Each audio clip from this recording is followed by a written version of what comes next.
ఓం నమో భగవతే వాసుదేవాయ.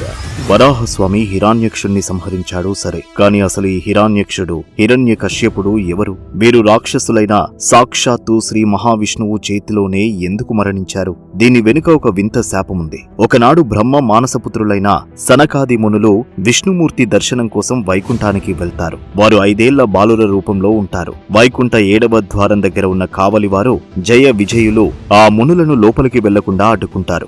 జ్ఞాన సంపన్నులైన ఆ మునులకు ఆగ్రహం కలుగుతుంది.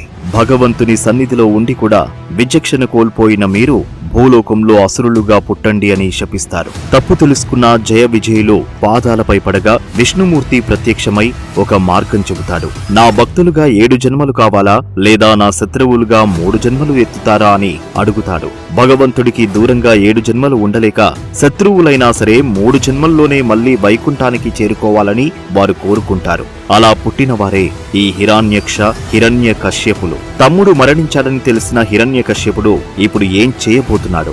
లోకాలను ఎలా వణికించబోతున్నాడు? తర్వాతి ఎపిసోడ్లో హిరణ్యకశ్యపుడి తపస్సు, బ్రహ్మదేవుని వరాలు గురించి తెలుసుకుందాం. ఈ రహస్యాలు మీకు నచ్చినట్లయితే ఇప్పుడే సబ్స్క్రైబ్ చేసుకోండి. మీ అభిప్రాయాన్ని కామెంట్ చేయండి.